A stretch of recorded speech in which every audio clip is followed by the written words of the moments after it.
The White Sox game went very poorly, and now I'm very sad. Here's the CHGO White Sox postgame show.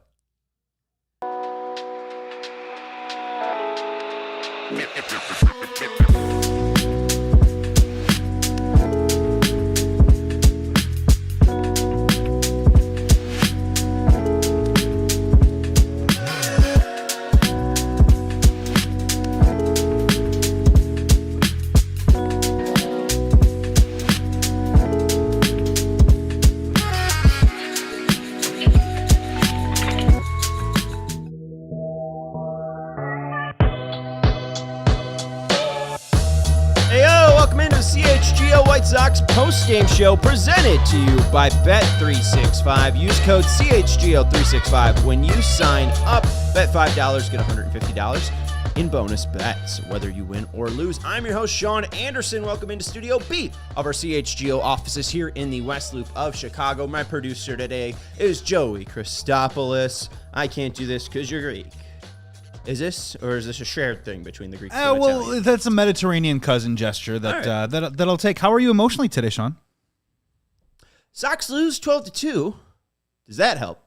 Does that answer your question? Not much. Oh, okay. I felt pretty good before today. Had an enriching day with my wife. Was able to go get some groceries, run some errands, able to hang out, watch Dog the Bounty Hunter. It was a good time. And then I came to work, and work is a great place because, it's a pretty casual place. I can't lie. I just get to watch baseball and then talk about baseball. So Had some good bow. Had some good Trader Joe's bow. And, hey, when it is Spirit Week here at CHGO, you want to be excited and you want to be happy. But the White Sox lost again.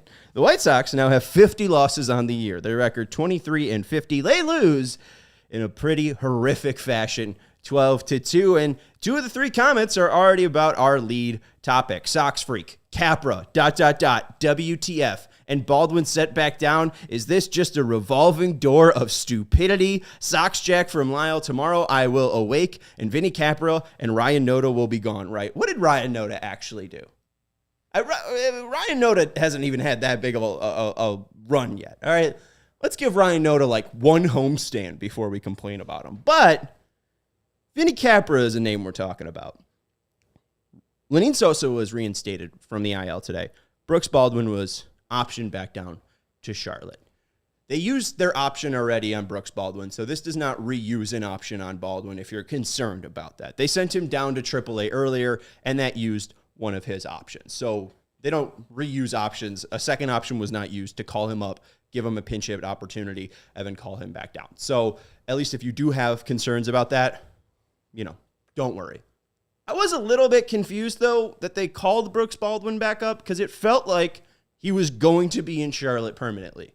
The show prior to him getting called back up, I talked about how he played, 10 of his 19 games in the outfield, how he was going to be playing the outfield because I think they're going to use him in the outfield more once Slater, Robert, Tauchman are all moved and Benny becomes the DH. Like, that's the future for Brooks Baldwin, is mainly outfielder, sometimes playing second and third base. But they called him up, and I was a little bit surprised by that. Wasn't even really able to kind of figure it out. But it makes sense now that he was here just as a placeholder until Sosa came back. I think a lot of people, again, are asking, why Capra? Again, Sox freak saying Capra, WTF.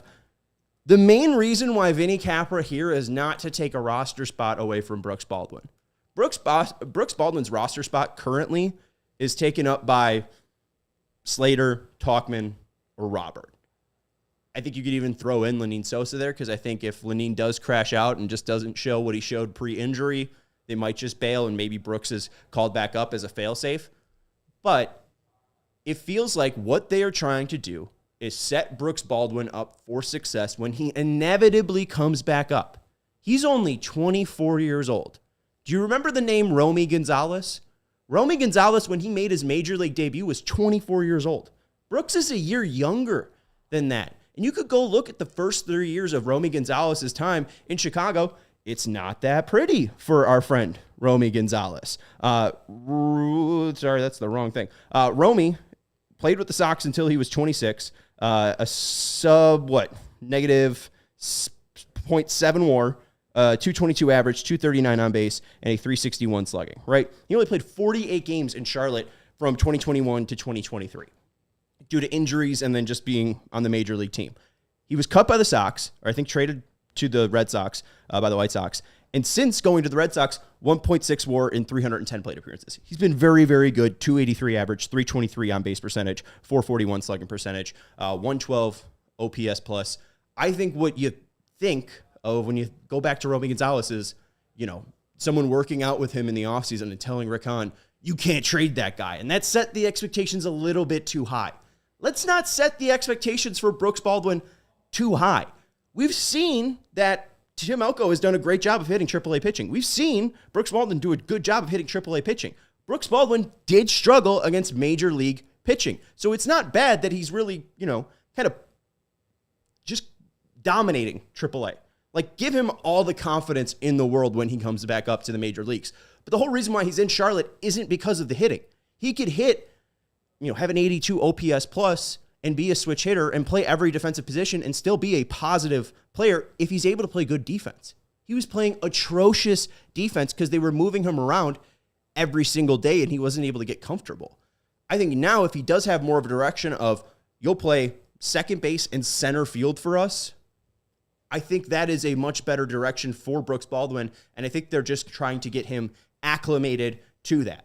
10 of his 20 games so far in Charlotte have been in the outfield. 9 of those 20 have been starts in center field. He played tonight and had a fantastic game, which is why we're talking about Brooks Baldwin in Charlotte for the lead of this show.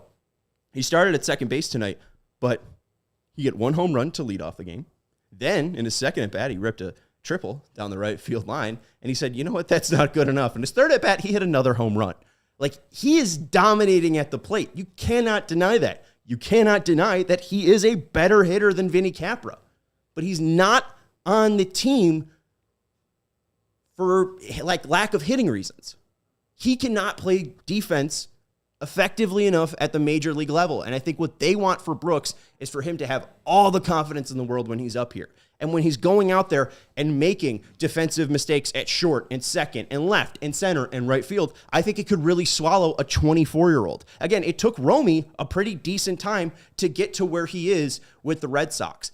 I think that Brooks may need just a little bit more of seasoning. I can't deny that he is one of the top 13 White Sox hitters. And if you do want the White Sox to be winning games right now in June of 2025, he should be on the team instead of Vinny Capra. Anyone with eyes and an internet connection could tell you that. But this is a play, I think, to get Baldwin ready for 2026, 2027, 2028, because it does seem like Brooks Baldwin has a really good makeup to be a bench bat for about 5 years in the major leagues. He could be the nickname, White Leary, if he's properly seasoned enough. If he is properly, you don't go and hand wash a cast iron stove with Dawn's dish soap, do you? I don't know, right? You gotta season it. You gotta properly take care of your cast iron. Talking about a New Orleans skillet now. That's what you want from Baldwin Brooks. Is a cast iron skillet. Okay, so again, I don't want to, and I don't think you should want the White Sox to rush Brooks Baldwin because this could be a very important project. He's hitting well at AAA, but let's make sure he's comfortable at all of the defensive positions that he'll be experiencing at the major league level, because when he's up making errors at the major league level, do you know who you hate? Brooks Baldwin. You hate errors.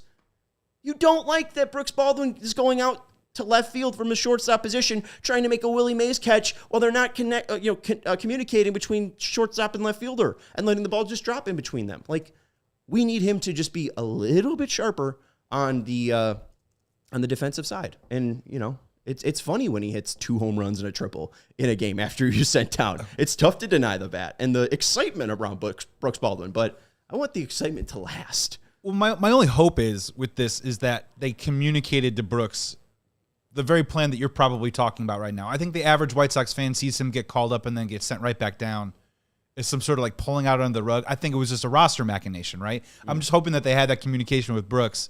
They're like, hey, man, we just need you to come up for a couple of days. We still have a plan for you, but can you, do us a solid a little bit and just come up for a couple of days? Right. And, maybe they had that conversation. I don't know. I do find it funny that Chuck Baldwin did like my quote tweet of Brooks hitting his second home run, saying LMAO, and what is it? Chuck Baldwin, dad of CAA Player of the Year 2022. I must assume with Brooks Baldwin his profile picture that must be Brooks Baldwin's dad. Hit that thumbs up button if you haven't already. We got about like 30 viewers and only 6 likes. Please hit that thumbs up button if you haven't already. But again, I think that this isn't about right now. This isn't about June. This is about post-deadline. So let's talk about that post-deadline team. So maybe this can make sense for you guys once I drew this up. I don't feel super confident about my outfield, but I do think that this is going to be the machinacea. Joey, that is our favorite word on this podcast. The machinacea of this team post-deadline. I think also the Vinny Capra experience will end by July. Wait a second. Dual threat Vinny Capra, by the way, after tonight. Back to you. Victor Scott hit a 2-run homer off of him in the top of the ninth. Stop. So his ERA is a little crooked. Whatever. Joey, there's a spray bottle out there. We'll spray you. I need it after tonight, dude. This is a pounding. They've lost 6 in a row. I mean, let's just laugh the pain away. You may be bemoaning, though. Why Capra? Why Capra? The reason is because Colson is coming. And there's been a decent amount of pushback of, Colson's not coming. One of my favorites was somebody just linking me to the MILB .com page of Colson's stats, being like, I don't like what I see. It's like, oh, okay, that's a great way to just take things completely out of context. Let's give you a little bit more context because they have been aggressive with the calling up of Kyle Teal, Edgar Caro, Chase Mydroth. I think there's Grant Taylor as well. Like they have brought up the minor league players when they've been ready. I think Colson is getting to a point where they might feel he's ready. He didn't win the job out of spring training, and it was mainly because he was hurt. He played 3 spring training games and then was out for 3 weeks. And then when he started to play in the minor leagues, he didn't really hit the ground running. They sent him down to Arizona, worked on things with Ryan Fuller. It's been about a month. They sent him down. He came back on, May 13th. It's now June 17th. In those 25 games, 85 plate appearances, 19 hits, 6 doubles, 4 homers, 8 walks, 22 Ks, 275 batting average, a 353 on base percentage, a 500 slugging percentage. His K percentage went down from 41% to 25%. Those are huge strides for Colson Montgomery, and we're not done there. His pull ability, when he is hitting the ball to the pull side or hitting it right up the middle, in the pre-swing adjustments, 18 batted ball events, an average exit velocity of 90.5, a launch angle of 32 degrees, and an average feet of 288 feet. Post-swing adjustment, 20 batted ball events, 92.7 average exit velocity, up about 2 miles per hour. His launch angle degree went from 32 to 27, so it's more line drives rather than bloops and pop-ups. And then you look at the average feet, it's 278 compared to 288, but again, more line drives typically mean more base hits and less ones that stay up in the air and give guys time to get under the ball. He does have some home runs as well, but he is hitting the ball with more authority post-swing adjustment. And then when you look at the opposite field, pre-swing adjustment, 4 batted ball events, an average exit velocity of 89.5, a 50-degree launch angle, which is straight up in the air, and an average distance of 256. The batting average, I believe, on those 4 batted ball events was 250. In the 7 batted ball events post-swing adjustment, a average exit velocity of 95 miles per hour, 22-degree launch angle, 253 average feet. The batting average on that, 429. So he has been able to hit the ball to all sides of the field. His typical batted ball is not a weak grounder to the second base and first baseman. His typical batted ball now is like a line drive back up the middle. Like he looks closer to what he once was, which is a good sign. And I think a sign that, again, if you're sick of Vinny Capra, I think they're sick of Vinny Capra, and they're just waiting for the exact moment to call Colson Montgomery up, which I think can be soon. I think, again, Brooks is more affected by the trade deadline / Lenyn Sosa. How much time we got? We got about 30 seconds. I can get through this. Here is the team that I think that you'll see post-Robert trade.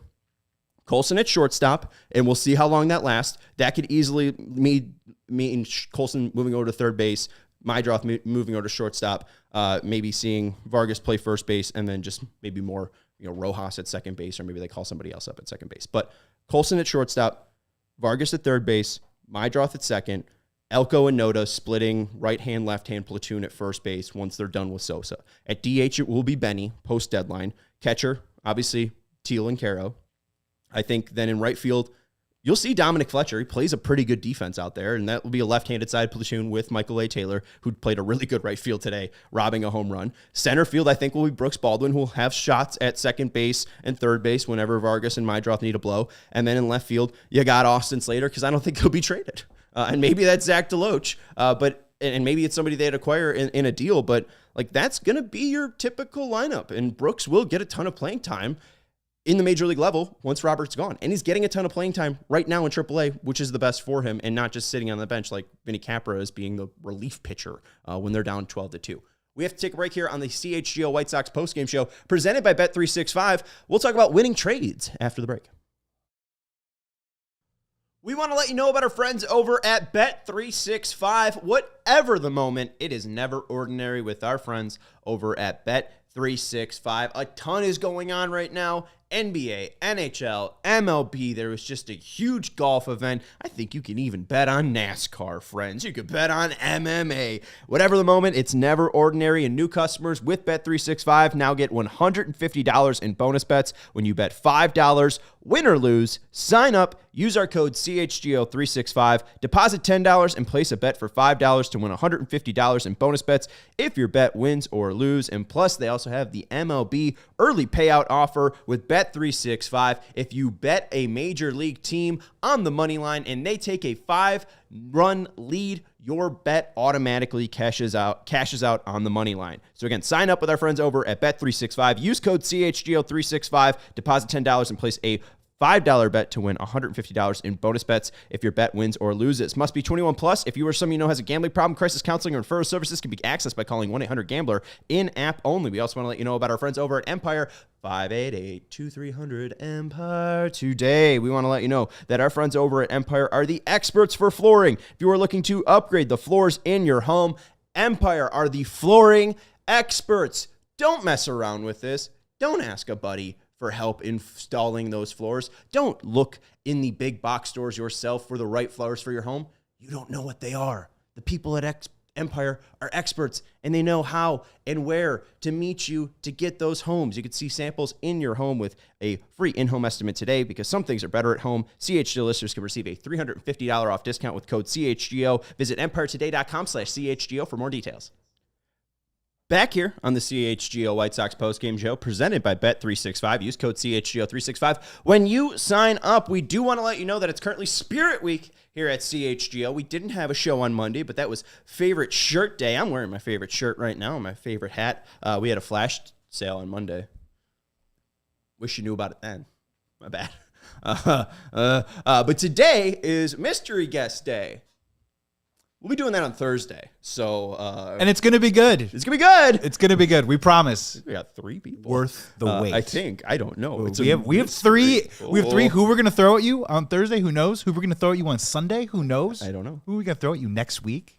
I don't know. You have to tune in and find out. I'm excited. But as a part of All-City Spirit Week, we are teaming up with Big Brothers, Big Sisters of America, an incredible group creating life-changing mentorships for kids across the country. We have set a goal across All-City of $10,000, but we would love to smash right through that number, and we can with your help. You could donate using the link in the video or description if you do feel so kind, and if you want to make an even bigger impact, you can also sign up to become a big by visiting bbbs.org/allcity. To become a big, visit bbbs.org/allcity. Let's do something meaningful together this week with Big Brother, Big Sister of America. And we'll have some fun this week as well. I think at some point they might switch, and they're supposed to play musical chairs with the host, which I would love to figure out. No. Ryan, again, one thing I will say, and this is a 12-2 game. There's 21 people watching. This is the perfect time. Ryan is saying former CHGO Sox co-host, and I know Ryan has been a big supporter, so we appreciate him, and this is a person that I won't get upset at. There have been people that have brought up the former CHGO Sox host as possible guests. Let's just say this, and this is the only time I will address this. Back in 2022, we were pitched the idea of building this together. And I feel like it would be extremely cheap / rude of me to ask Vinny and Herb to give their free time to this company after what happened. They were paid to work to build this, and that whole opportunity was unfortunately ripped from our feet. But that was our opportunity. It's just like calling up an ex-girlfriend. Like, it's, depending on the breakup, you might love to. But it's just, it's in the past, unfortunately. And I would love them too. And maybe they feel differently, but I don't want to even do that. I feel like that's a really kind of crappy position to put them in, because they're both extremely affable people that have texted me back. And like, we have a relationship. Like, I feel like I could meet up with them at any point. But I just think that asking them to take that step further, maybe a little bit in poor taste. Let's get in some Andre Lapicius talk, huh? Sox Jack from Lyle asking the sicko question about what about Andre Lapicius, the 27-year-old that's currently playing in Charlotte, 145 plate appearances, a 7.6% walk rate, a 16.6% K rate, a 119 weighted runs created plus. He's fine. I think that he gets a shot at the major league level.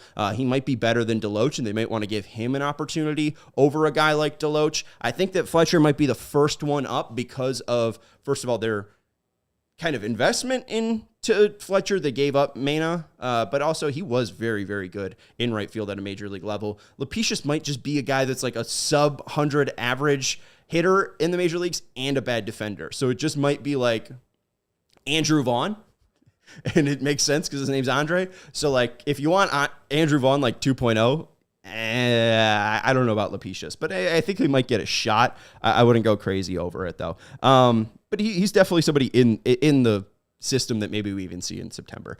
Real quick, let's talk about today's game because it wasn't a great one from Shane Smith, but also there's a lot of kind of asterisks around today. Top of the first, Shane Smith gives up a leadoff single to Brendan Donovan. Then Herrera almost grounds into a double play, but there's an error at first base by Lenyn Sosa, who is not a first baseman. That extends the inning, but no damage is done. Smith throws 17 pitches when it should have been 11. Then in the bottom of the first, Matt Libator gives out a 2-out double to Michael Jack Schmidt Vargas, and then Caro with a beautiful opposite field RBI single gives the Sox a 1-0 lead. And at that point, Joey, I was over the moon.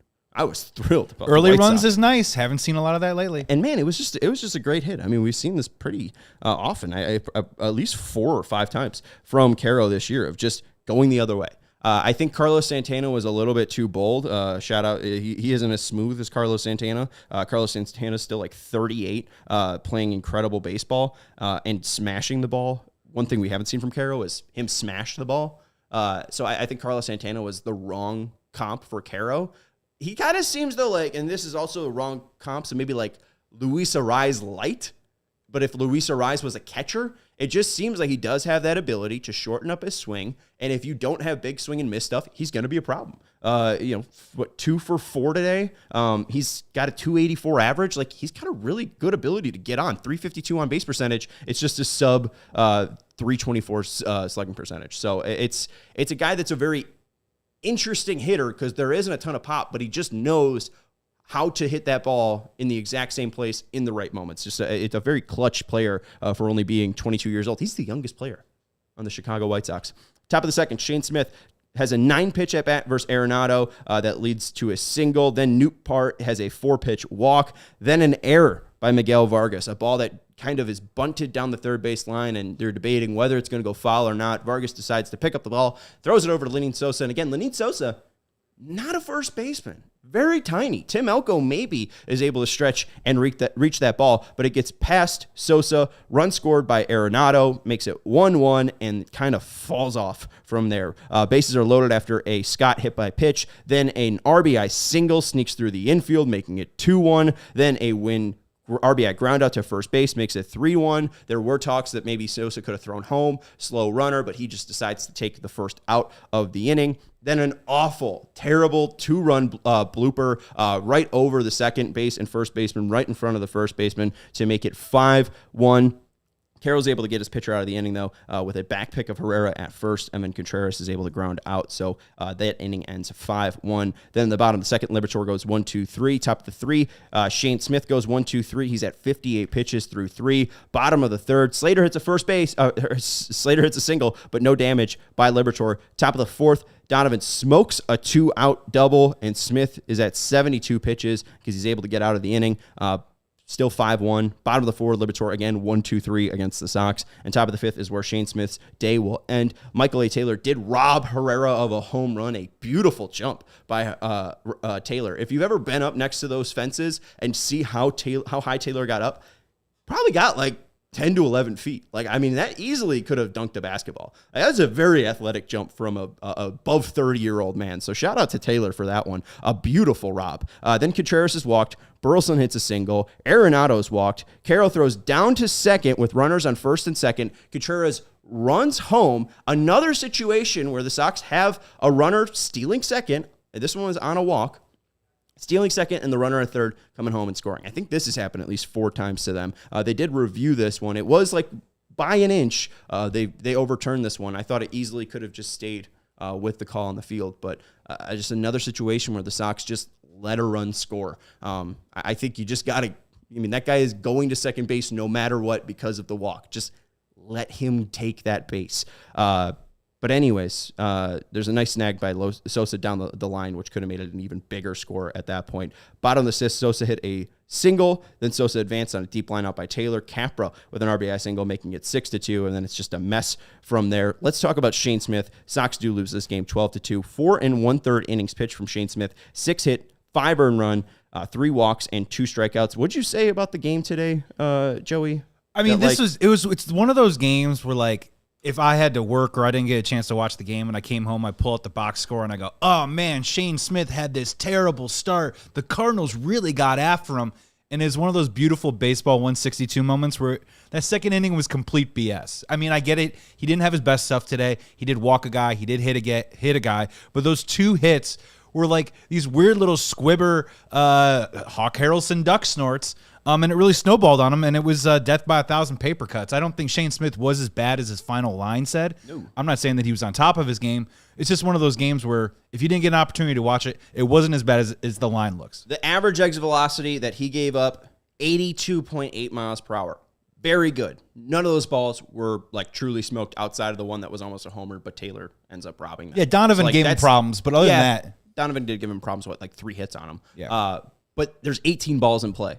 And that's the biggest thing is like when you're giving up 18 balls in play, you're not able to strike out guys. You're just leaving this up to luck or your defense, which we know is just kind of bad. It's not there. But the weirdest thing for me, Shane Smith, 57% fastballs tonight. 50 fastballs, 87 pitches thrown, 14 curveballs, and 12 changeups, 9 sliders.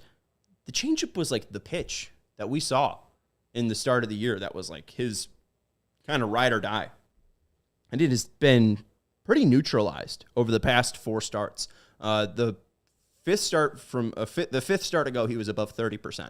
And since then, it's just been a complete sharp decline. And I don't know if that's stamina related. We've seen them push his starts back and back. He got 6 days of rest, and I think this was on 6 days of rest. His past 2 starts have been on 6 days of rest. I don't know if that's just the lack of innings built up because he doesn't have a ton of innings on his arm so far, and I think he is a little bit of a risk to go to the bullpen this year because they need to keep him on the roster the entire year to gain eligibility of him because he's a Rule 5 pick. But I also wonder, because there has been talk of lore of like why the splitter kind of fell out of fashion. Like, is throwing a 92 kick change / splitter effing with his arm? Like, I do wonder, like, why he has completely abandoned one of his best weapons over the past 4 games. And the curveball's very good. And that's the exciting, intriguing thing about Shane Smith is, like, the fastball's really good. The curveball's really good. The changeup's really good. You just can't throw any pitch 57% of the time unless you have, like, a knuckleball or like, something just, like, truly insane. And Shane doesn't have something truly insane. He has, like, 3 really good pitches that play off of each other really well. Or if you're, who is it? Luis Castillo that threw 40 straight fastballs against the White Sox? Yeah. Unless you're Luis Castillo. But he's cutting some of those. He's throwing some of those straight. He's sinking some of those. I'm having fun. Shane I know. But Shane's like just throwing four-seamers. Yeah, Like, I'm going to say the quiet that's part. just like, that's like, like sixth grade baseball. Like, I'm going to go out there and throw four-seam fastballs. And if Tommy throws 60, no one's hitting Tommy. Yeah, I think I'm going to say the quiet part out loud, where I do think that all it really takes for them, like Shane Smith, is come out of nowhere. We've covered it extensively. Rule 5 pick, now possibly all-star selection. That's quite a rise to power. All it really takes is for him to walk away and maybe say one of his recovery days isn't exactly where he wants it to be, and the White Sox start putting him on a plan to try and make sure that he makes it through the whole part of the year. So he could be just going through one of those little moments during a long season where they're just trying to be extra precautious with him, and maybe it's also affecting his stuff a little bit. Oh, I mean, absolutely. And hey, 2.85 ERA after 14 starts. I'm not complaining.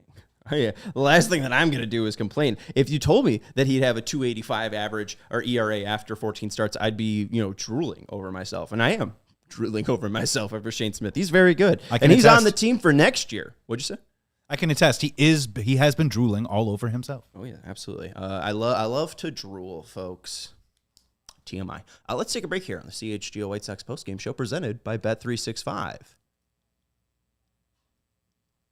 Sunnyside Cannabis Dispensary is your home for judgment-free cannabis shopping this summer. Elevate your summer with our friends over at Sunnyside Cannabis Dispensary wherever you are in Illinois. They have locations in the city like Wrigleyville and River North. I love their Elmwood Park location because it's just outside the city. And they have also locations for you suburbians. They have locations as far south as Champaign and as far north as South Beloit. And if you're starting out, Sunnyside has expert guidance and brands they know you'll love, like Good News and Mindy. So go visit sunnyside.shop for bright buys every day. And for new users, use code HICHGO for 50% off your first 3 online orders.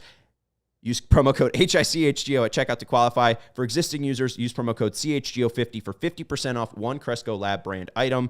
Exclusions apply. Sunnyside Cannabis Dispensary. Bright buys every day, only for 21 plus or Illinois medical card holders. We also want to let you know about our friends over at Ray CDJR. If you're looking for a new vehicle this summer, new vehicles are in store at Ray Chrysler Dodge Jeep and Ram, and this is your chance to score a great deal at the Employee Pricing Plus sales event. Head to Ray CDJR on Route 12 today to choose from their huge inventory of new Chrysler, Dodge, Jeep, and Ram vehicles. Lease the new 2025 Ram 1500 Bighorn for only $419 a month for 36 months, or finance at 1.9% for 72 months. Plus, shop over 125 vehicles priced under $20,000. And the prices you're hearing now will be the prices you see in store because of Ray's Price Promise. You could shop confidently because there's no add-ons and no hidden fees with our friends over at Ray's. For more information, visit Ray CDJR today on Route 12 in Fox Lake or online at raycdjr.com.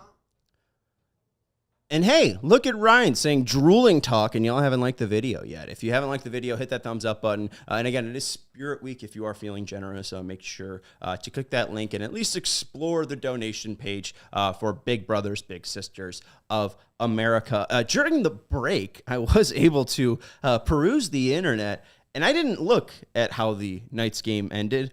The Knights had a 4-3 lead in the 7th. Runners on first and second. And everyone's guy, Colson Montgomery, came up. Lefty on lefty. And there was a fastball probably thrown low and outside, closer to the right-handed batter's box. And one big thing is just, high velocity that he struggled against.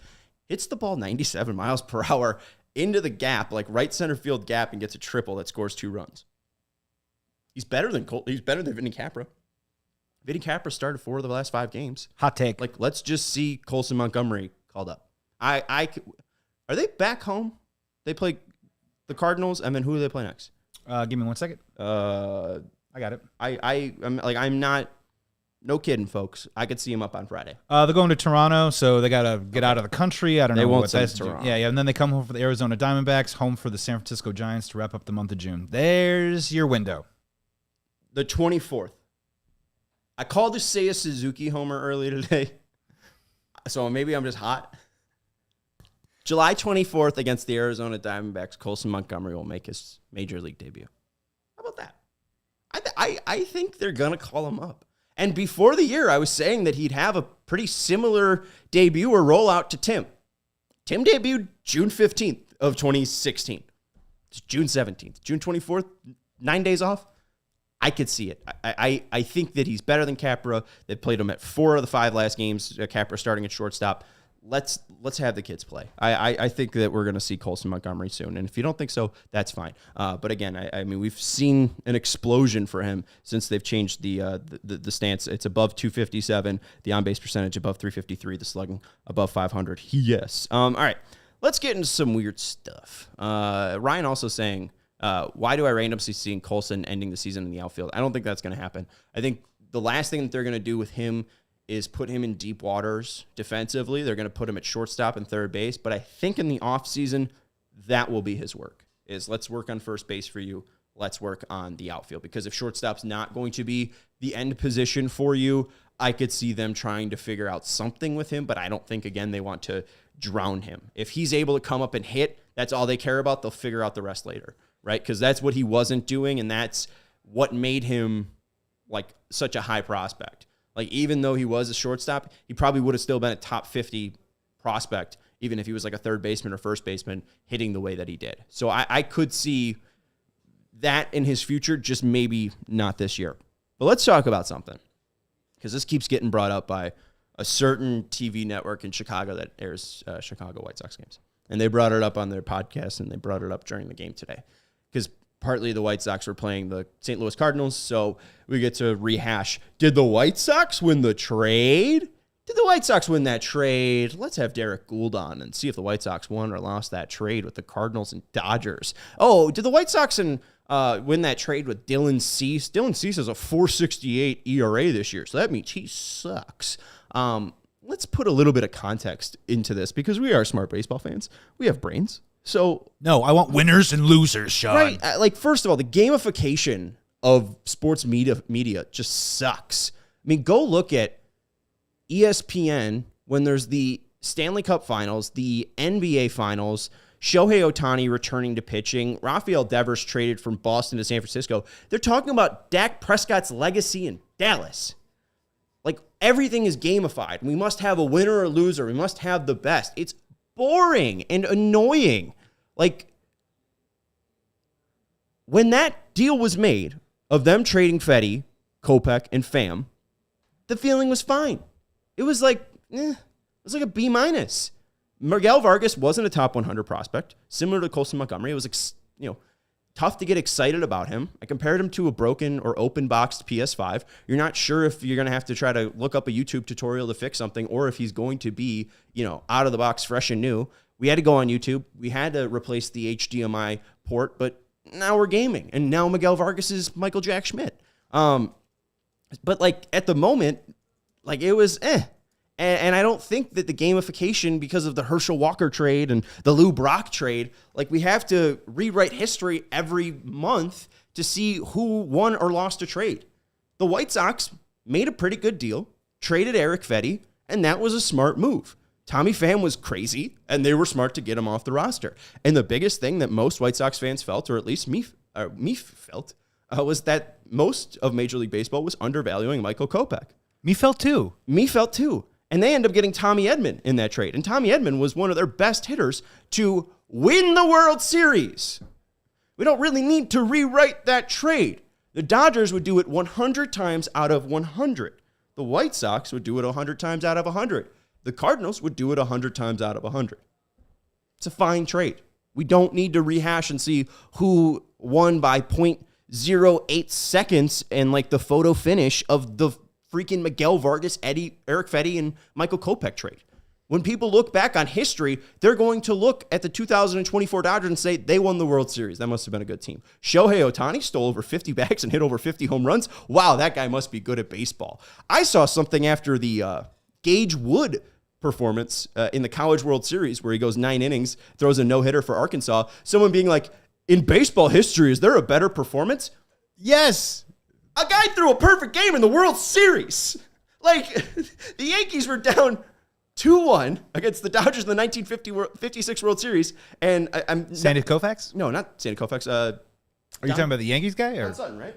Oh, right. But Koufax also has a no-hitter in the World Series. No, there's only one perfect game. There's one no-hitter, or there's 2 no-hitters in one perfect game. It's not Don Sutton. I got to figure out the person who it is. So, of course, Drysdale? Larson. Larson has the perfect game, and then the 2021 Astros had a combined no-hitter. But like those are the 2 no-hitters in World Series history. Koufax has a perfect game, but it wasn't in the World Series. I think it might have been playoffs. But like we don't like you just don't know history. Like there's going to be a ton of trades that just fall apart to time passing, and the Eric Fedde Miguel Vargas trade will be that.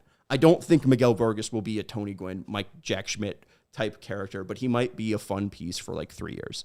But just going back on this, like the Crochet trade, like I felt good about that when that happened. They got 4 really good prospects. I didn't like that they were trading Crochet. I didn't like that they were trading Sale. I didn't like that they were trading Cease. But like looking at the trades, like they did good with Sale. They got 2 of the top prospects in baseball. It didn't work out, but that's different than did they get bad return. At the point, they got good return. Crochet, even if Mydroth ends up sucking, Teal ends up sucking, Montgomery ends up sucking, Winkleman Gonzalez ends up sucking, like they got good value at the time of the trade. The Cease trade, they got pretty bad value. Thorpe was already a cast-off from a prior organization. Iriarte had pretty high reliever risk, and it's showing right now. And Zavala was a pretty tiny build that at best could have been like a left-handed side of the platoon. And he's seeming to do okay right now at Winston-Salem, but what happens when you're called up to Birmingham? What happens when you're called up to Charlotte? Like, there's a lot of time for that to happen. Like, I didn't feel good trading the guy that has made the most starts since 2021 in Major League Baseball, and I think right now he's still cheaper than Matthew Boyd. They should have signed that guy. They lost that trade because they're losers. And to kind of hammer this point home, maybe I'm not making this clear enough. This is what I'm basing all of this off of. Rick Hahn made an appearance on MLB Network's podcast with Matt Vasgersian talking about the trade of Fernando Tatis Jr. for James Shields. Let's hear Rick talk about that and what the machination of the trade could have been, and I'll try to kind of hammer my point home on winning and losing trades. If there's a trade you wish you could have a do-over on. I mean, it begins and ends with Tatis. I mean, what fool would trade him? Here's the thing about Tatis. Obviously, horrible trade. You know, San Diego actually asked for Eric Johnson, who was part of the trade, right-handed pitcher, as well as another arm initially. And we were reluctant to include 2 arms. The second arm never went on to actually appear. They didn't even ask for Tatis? Initially, it was a different arm. It was a different arm, and we pushed back, and we wound up shuffling and pivoting. In the end, they asked for Tatis, which they deserve a ton of credit for identifying this guy out of complex ball as someone they wanted. At the time, it was 2016. We were dealing with a team that was 23-10 coming out of the gate. We knew we weren't as good as 23-10. Matt Latos was doing some things with smoke and mirrors early on in that season. John Danks was trying to fight his way back from injury and losing that battle. And we had a manager in Robin who kind of knew that, like, this, if we don't win this year, he might not want to be around too much longer on his own volition. So there was a lot pointing towards, let's push in to make this work. Win now. And win now. And obviously I regret the trade. Obviously it did not work out the way we hoped because we wound up not winning, and we ultimately, that was probably the straw that broke the camel's back in terms of finally getting us to rebuild. But I understand, and I think I take lessons with me going forward. But frankly, as part of the rebuild was wanting to have the depth to withstand if you didn't have, you know, if you had failure at one spot on that roster, which we just did not have in sort of this sort of piecemeal patch on the fly technique we were using.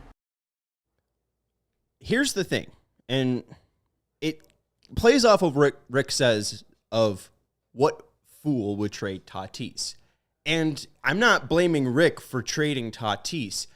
The issue isn't making the trade for James Shields, because as Rick points out, it easily could have been a footnote.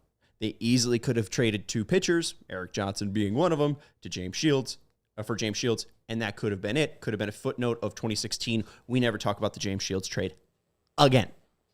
The issue with the White Sox, and this is an entire organizational thing, it's not that they lost this one trade.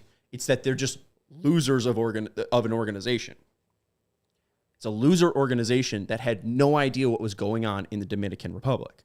The Padres did. And that's why they asked for Tatis, because they knew that the White Sox had no idea what was going on in the Dominican Republic. All of their eggs were in that Cuban basket. And now, as we speak, they are still building their Dominican complex. They are still trying to figure out the Dominican Republic. That's why they're losers.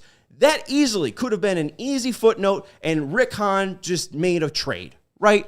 But the reason it's a laughable, dumb trade is because the White Sox didn't cover all their bases. And that's why it's stupid. And when you look at the Sale trade and you could talk about it being a loss, it's because they're stupid to not sign that guy. When you look at the Cease trade and you feel bad about it, it's because they're stupid to not extend him. When you look at the Crochet trade in 4 years and maybe look at what Teal, Mydroth, Montgomery, and Wikelman Gonzalez have finally done, maybe you'll have a deep, terrible pit in your stomach because they didn't extend that guy that's under 25 years old. But it's mainly about the White Sox being a loser organization for these trades to keep being dug up time in, and after again. And Sam's saying too many variables to make wins and losses meaningful. Just slow sports news, blah, blah. I agree. There is a great story with Miguel Vargas, a sports story going on with him right now. This swing change and him being something is interesting. It has nothing to do with the decision at the July trade deadline of last year. They included him, which is great, but they weren't getting a deal done if he wasn't included. They needed to get something out of that deal. It's still a B- deal because they didn't get enough for Kopech. They didn't get enough for a cheap contract in Fedde. Maybe they will when Alexander Albertus and Gerald Perez finally make it to the major leagues, but Alexander Albertus has played like 10 games of baseball this year. Like, we have no idea what he will be. And you can't even pretend that you know what he'll be. Yeah, a couple things real quick. The first one is Rick Hahn basically says as much in that interview. He makes it seem like that the Padres found Fernando Tatis like in the back of his closet somewhere, like an old pair of shoes that he forgot that he had bought and purchased and actually even had in his shoe repertoire. The other one is, can I just say really quick, Matt Latos taking some strays here, all right? What did Matt Latos ever do other than give us a good couple 6 or 7 weeks of the season? It's like making a weird thing about that. And then he's just more saying, again, no one was expecting the dead cat bounce of Cat Latos. And the fact that he did have that dead cat bounce was like, oh, we should ride this. And my final one is the most frustrating thing. I mean, that's like the this. Adrian Hauser of 2016. First 4 games at .74 ERA. Then the fifth start, he gave up 11 hits. So then you saw Matt Latos. That's when the smoke and that's when the mirrors collided, and that became the problem. My final part about it is what's so frustrating, what's been so frustrating about being a White Sox fan the last 10 years is, you said it, is that I remember personally feeling like, and I feel like this happens a lot in sports, there are special players that come around every once in a while. Top of the end rotation guys, aces, if you will, like a Chris Sale, they don't come around all the time. But the White Sox identified, drafted, and developed this guy. And my whole thing was when they made that trade was, it's okay getting these great pieces back, but you're always going to be going out there to look for another Chris Sale. Well, the White Sox not only found Dylan Cease, but then they found it again with Garrett Crochet. And that's what's so frustrating is it's really hard to find those top-end guys. The White Sox, whether by luck or by development, we can have that argument. They've been able to do it multiple times, and yet none of them are still on the team. Well, and at least with Sale and Crochet, I mean, like, again, those are first-rounders. Like, those are, like, when they finally do, like, reap the success of first-rounders, they've traded them. And I mean, you even look at Rodon, they didn't even get the chance to trade him, but they just let him walk for nothing. They could have gave him $22 million for a year like the Giants did, or $30 million like the Giants did, and he got close to or won a Cy Young. Like, that would have been nice. You could have kept your product, but they just let him walk. And that's, at the end of the day, the tough thing. This organization, for a very long time, since this, and even before that, been big losers. And, we're trying to change that. Well, and unfortunately, Sox lose 12-2. Unfortunately, it goes back to the 90s, too. It goes back to my youth, is that they wouldn't pay Alex Fernandez. They drafted him, wouldn't pay him. He went to the Marlins, wins a World Series title. They wouldn't play Blackjack McDowell. That actually turned out to be a good thing. But then 2 years later, turned around and was like, oh, we're going to sign Jamie Navarro. It's kind of the same story about not investing in an infrastructure, especially on the pitching side, especially over the last 10 years. That's incredibly frustrating as a White Sox fan. And their best chance to win was in 1994, and Jerry Reinsdorf's, ideals were in a different place. He wanted to strike the league and, really stick it to those owners and then sign Albert Bell. And don't get me started on that team, man. going to do it for the CHGO White Sox postgame show presented by Bet365. Use code CHGO365 when you sign up. I hope I made sense. I hope you had fun. We will see you on Thursday for Mystery Guest Day. Ooh, who can it be now? I don't think we have the rights. That's Joey Christopoulos, our producer. I'm Sean Anderson, your host of the CHGO White Sox postgame show. I will talk to you on Thursday. We all silly like the mayor.